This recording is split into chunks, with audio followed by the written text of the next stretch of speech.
Perfect. I can't see you, so it's a little bit daunting, but I'm really happy to be here and really glad to hear there are so many amazing opportunities for many women to sort of go and do research in artificial intelligence and in many, many exciting directions.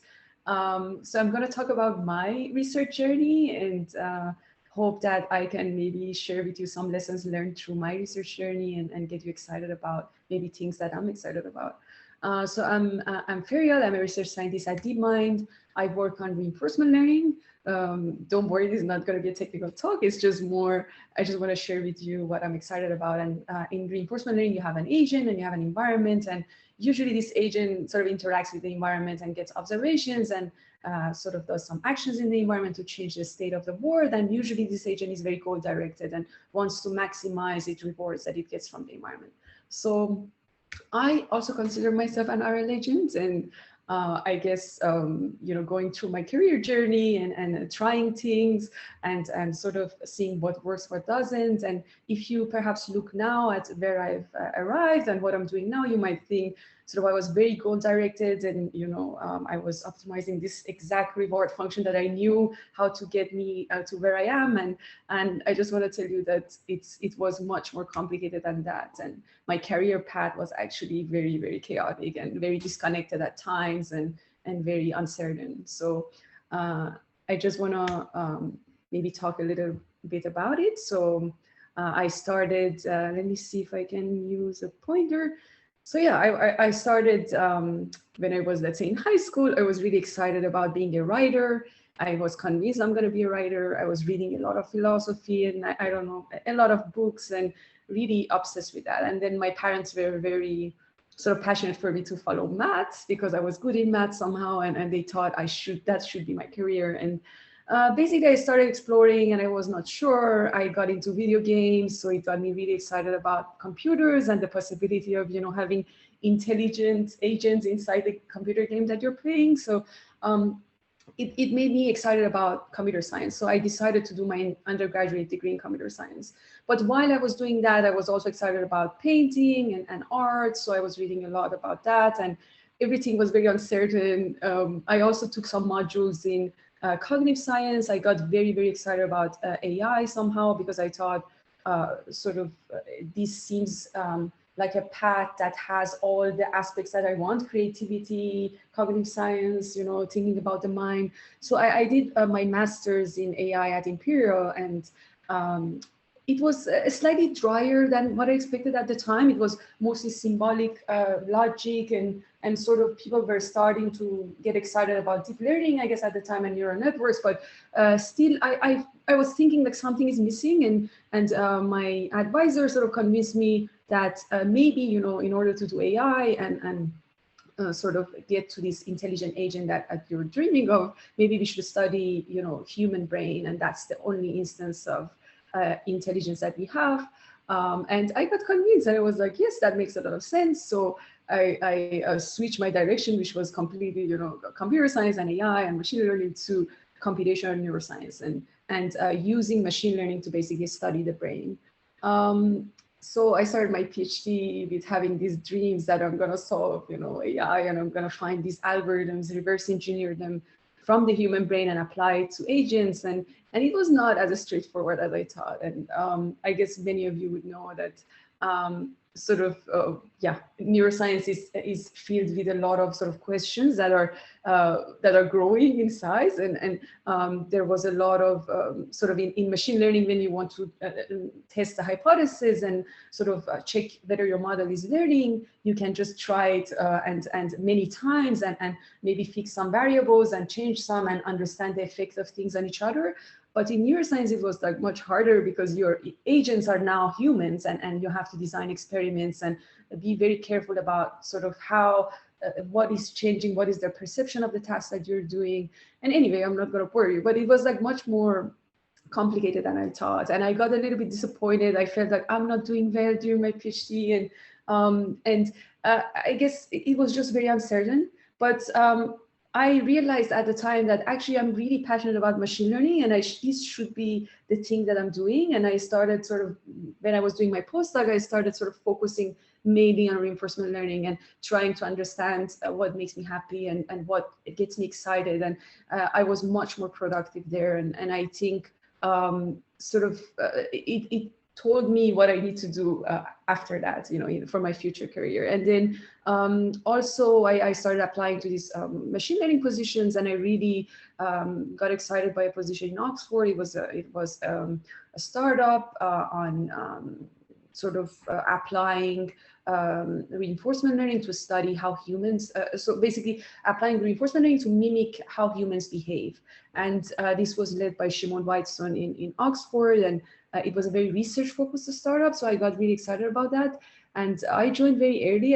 I guess I was one of the first 5-6 people that joined, and that sort of changed completely my perspective, because I got a lot of responsibility. I actually ended up leading a team there, and I understand how much teamwork matters, and how exciting it is to work together towards one goal. And maybe in academia it's less so. When you're doing your PhD, you're focused on your narrow thing, and being at a startup really excited me. And I learned a lot, both in sort of how you collaborate with people, and also how to lead projects, and do everything at the same time. Code if something is broken, fix it, or go to the meetings with customers, and do a lot of things that I didn't do at academia. And it really helped me understand what is the career, in industry. And I guess I stayed there for 2 years, and around 2 years. And while it was very exciting, it ended up being more and more product driven, because as a startups, you start you have to focus at some point and be very narrow in what you do, and do it very well. And also, because I was very early on, I ended up being very managerial, and not having a chance to do the research myself, because I was always in meetings. So I decided that maybe it's time to sort of join a bigger organization and maybe focus on longer term goals. And DeepMind at the time was what really excited me, and I thought I will have the opportunity to sort of collaborate with many researchers that are like-minded and learn a lot, because there were many. It's a big company, so there are many different research directions that you can get involved in, and that really excited me, and that's where I ended up. So it was like not a smooth journey, and very disconnected. So when I was doing my PhD, I thought, oh my God, this is it. I can't do what I love to do. And I really blocked my path to doing machine learning, but actually it ended up being really useful, because many of the principles that I learned during my PhD I'm now using, and I'm really thankful that I got exposed to computational neuroscience community and learned a lot from them. And so I just want to tell you that there's so many amazing opportunities that was presented to you today. And I guess it might feel very scary. If I choose one, does it mean that's the end? That's the field I have to sort of, stick with? But no, I think you can always change. And at least for me, that worked out well. Okay, and so what I'm working on now. So I'm really passionate about reinforcement learning, and specifically making it more efficient and human-like, and be able to apply it to sort of real-world problems. I'm focusing on making the exploration part of reinforcement learning more sort of structured, and be able to learn and generalize across many tasks. Maybe include planning and imagination. This is called model-based RL in reinforcement learning. And also, like, how would we effectively imitate humans, and maybe even completely do mimicking of human fixed data sets that we have for different tasks. And these are what excites me in research. And also, I'm really passionate about making reinforcement learning more reproducible, so many people can sort of reproduce the results that we are releasing, and be able to contribute. And we recently released a library called Acme that sort of is working towards that vision. And also, I really care deeply about sort of democratizing education and machine learning. I feel like we need to be aware that in some countries, some communities don't have access to the resources that we have, and people that we are connected to, and they can't maybe travel for conferences now, that worse than ever, right? So I really care about building open access tutorials, and organizing workshops, and mentoring students, so we can have a more inclusive field. And I think this is a really rewarding thing to do, and I hope you also contribute to the community in that way.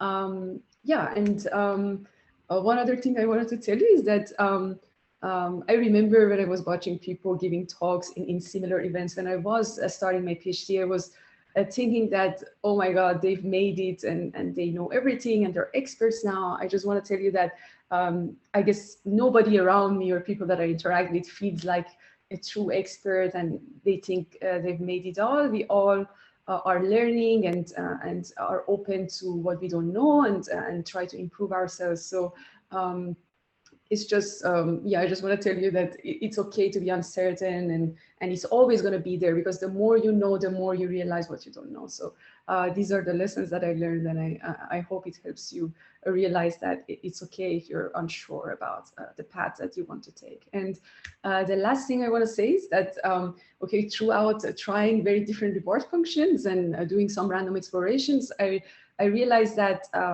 sort of it's very important to do something that makes you happy and choose happiness as your reward function, because you know, if you want to do a PhD, you're in it for a long run, right? You have to spend 4 years and then later on maybe you want to build upon what you did in your PhD. So definitely try to do some research or direction that sparks joy in you and sort of gives you passion to follow through. And this will become very important when you are spending a long time working on some topic. And that really helped me. And I really, when I work, I really feel I'm doing something I love, and it doesn't feel, you know, hard, or I always go to work with excitement in the morning. And I think that's really important, and don't underestimate how much it's going to help you grow in your career and succeed. Yeah, that's it. And you can find me on my Twitter account, email, and website. Also, I'm on the board of Women in Machine Learning. It's a community of women that come together and organize this NeurIPS workshop for women in machine learning. And we are trying to sort of strengthen the community of women in ML and sort of try to connect them together, highlight their achievements, and try to sort of make sure we are increasing the number of women in the field and also supporting them to grow through their careers. Great, thank you so much.